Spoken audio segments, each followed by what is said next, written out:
Il va nous falloir 230 g de blanc de poulet, 6 dattes, un poivron vert, un demi-oignon, 2 tomates, une poignée de persil, 4 poignées de fromage râpé, une cuillère à soupe de paprika.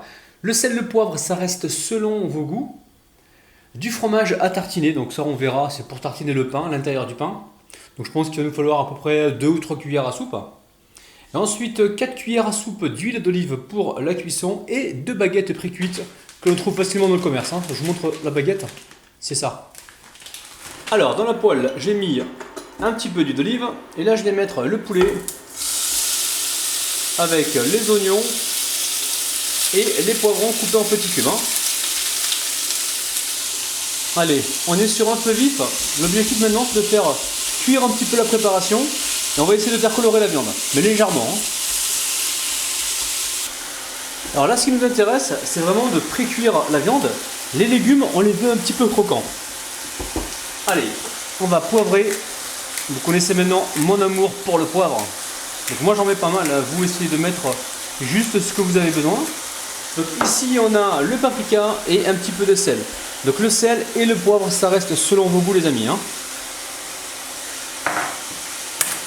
Allez, on mélange rapidement. Ça sent bon, Oh là là là là. Je sens qu'on va encore se régaler. Aussitôt on va venir mettre les tomates. 2 tomates coupées en petits cubes. Là on baisse un petit peu la température. On va pouvoir y mettre le persil. Alors ici mes dattes, j'ai enlevé le noyau à l'intérieur. Donc vous retirez les noyaux tranquillement. Et dans cette recette, on va avoir un petit peu de sucré salé, vous allez voir, ça va être super agréable. Alors vous pouvez mettre un couvercle si vous voulez. On va cuire encore quelques minutes et ensuite on passera donc au montage. Alors je mets le couvercle mais je garde un œil dessus. Donc de temps en temps je viens ici et je mélange.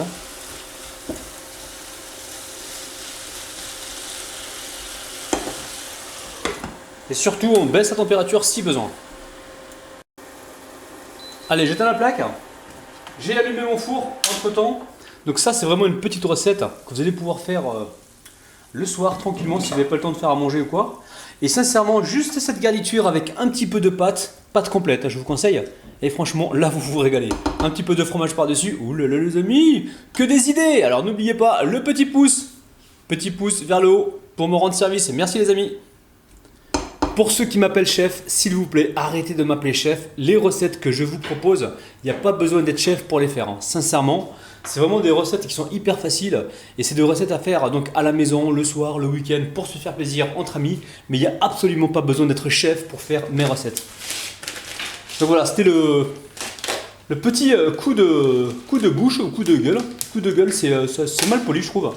Coup de gueule positif en fait de la vidéo. Donc maintenant je déballe donc les pains. Alors attention, ces pains là ils sont un petit peu fragiles. On les trouve dans le commerce, je crois que j'ai payé ça même pas 1 euro les deux. Je crois que c'était 97 centimes à Lidl il me semble.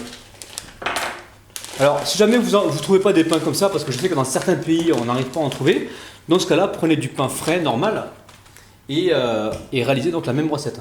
Donc là dans un premier temps ce que l'on va faire, on va les passer au four 3 minutes pour les ramollir, pour pouvoir les travailler. Si je commence à les ouvrir maintenant, ils vont se casser. Pourquoi? Parce qu'ils sont trop froids. Donc là, je les passe au four. Alors les amis, je mets ça au four juste 4-5 minutes à 150 degrés, juste pour les réchauffer un peu, pour pouvoir donc les travailler sans les casser. Là, j'ai sorti les pains du four, donc ça reste fragile. Donc faites attention. Ici, on va mettre donc le fromage râpé. Alors, vous avez l'habitude un petit peu.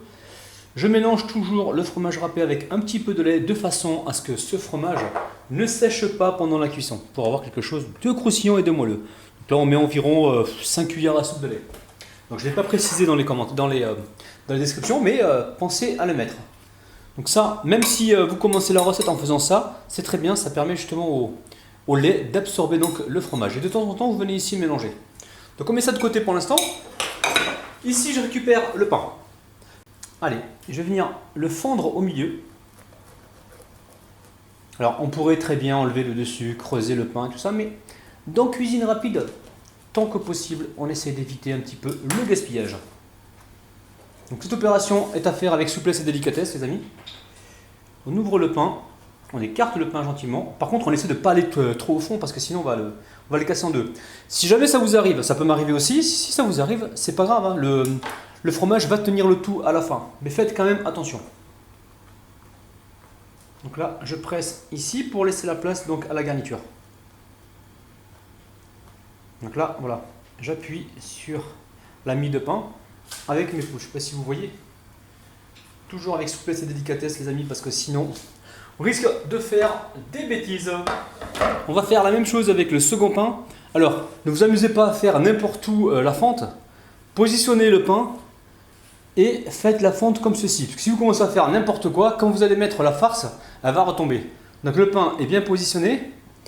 Et là, avec le couteau, je viens l'entailler. Alors attention parce que ce pain il m'a l'air beaucoup plus fragile. Si jamais vous ne trouvez pas ce pain, les amis, vous prenez une baguette, demandez une baguette pas trop cuite et vous la coupez en deux et vous faites la même chose. Hein. C'est exactement pareil. Donc là, on ouvre gentiment le pain et on appuie sur les côtés, enfin sur l'intérieur plutôt. Vous inquiétez pas pour le dessus, hein. Si vous avez abîmé le dessus, c'est pas grave, on met du fromage dessus. Donc no panique les amis, no panique. En arabe, ça donnerait matrallaksh. Bon, on n'est pas là pour donner des cours de langue, les amis. On est plutôt là pour essayer d'apprendre des petites choses en cuisine. Allez, c'est parti. Mais qu'est-ce qui parle? Allez, je récupère le pain. Ici, je prends un petit peu de fromage à tartiner et je viens tartiner l'intérieur du pain. Ne vous inquiétez pas, les amis. Si vous avez de la vache qui rit, ça marche. Si vous avez des petits carrés, ça marche aussi. Prenez ce que vous avez dans le frigo. Hein. N'allez pas acheter des trucs exprès. Hein. Donc un petit peu de fromage à tartiner pour la gourmandise. Dans le pire des cas, si vous n'avez pas de fromage et que vous voulez vraiment mettre quelque chose à l'intérieur, il n'y a pas de souci les amis. Mettez du coulis de tomate, hein, de la sauce tomate, c'est génial. Vous savez, la tomate pour la pizza, c'est magnifique. Donc ensuite, je récupère la farce, les amis. Oh là là, je commence à faire des rechutes moi. Ça c'est le ramadan qui approche les amis. Allez, je vais remplir en fait, je vais en mettre à l'intérieur déjà et je vais essayer donc d'intercaler les couleurs. Il faut vraiment qu'il y ait de tout, hein. Du poulet, des légumes. Franchement les amis, même les enfants qui n'aiment pas les légumes, ils vont adorer cette recette, je vous le garantis.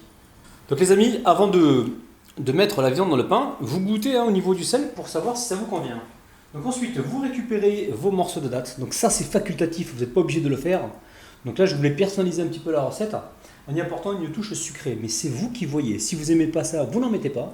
Sinon vous pouvez le remplacer par des pruneaux, des raisins secs ou autre chose les amis, pas de panique. Les amis, franchement, que des recettes faciles. Que des recettes faciles avec Rabinou. Allez, là je récupère le fromage et je viens en mettre par-dessus. Donc très important le passage avec un petit peu de lait pour avoir justement un fromage légèrement croustillant sur l'extérieur et fondant à l'intérieur.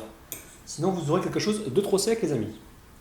Alors cette recette vous allez pouvoir la faire pour un pique-nique, pour une soirée. Il y a la Coupe du Monde qui arrive les amis. Oh là là, il y a des femmes qui vont pas être contentes là de voir leur mari toute la journée devant la télévision. Donc ça par exemple, devant un match de foot, vous pouvez très bien déguster ça. Ou même certaines personnes, pour les enfants qui regardent la Reine des Neiges, devant la Reine des Neiges les amis, vous faites un petit plateau télé avec le sandwich Rabinou et franchement vous allez vous régaler. Les amis, ça y est, j'ai mis mes deux pains donc au four. Donc là, c'est en train de préchauffer à 180 degrés et le but du jeu maintenant c'est d'apporter une légère coloration donc sur le dessus. Allez, c'est parti. On va dire environ 15 minutes, mais ça peut être 10 minutes, hein, tout dépend des fours. Les amis, ça y est, nos petits sandwichs sont cuits. Alors, on va couper les sandwichs donc en biseau comme ça. Bismillah. Allez, on va couper celui-ci aussi en biseau. On va juste prendre soin d'essuyer le couteau pour avoir des tranches bien propres. Les amis, regardez-moi l'intérieur, c'est un truc de dingue. C'est juteux, hein. C'est pas sec du tout, je sens qu'on va se régaler. Allez, je mets tout ça sur l'assiette. Allez, je pense qu'on va les recouper en deux, on va se faire des petites bouchées. Oh là là les amis, faites ça pour le ramadan, vous allez faire des heureux. Et des heureuses. Les amis, ça y est, on passe aux dédicaces. Je dédicace aujourd'hui Auto-École Mena, Abdelatif, Radouas, Oumi, Abi, Miam, Bouboucha, Mama, Nafel et Anifa les amis. Oh là là là là, regardez-moi ça, c'est un truc de dingue. Bon, je vais pas passer à la dégustation parce que le ramadan approche. Et les gens qui vont regarder cette vidéo pendant le ramadan vont se dire « Ah, il est en train de manger pendant le ramadan, au secours !» Donc les amis, je vous laisse admirer l'intérieur, aidez-moi ça. Ça a l'air succulent.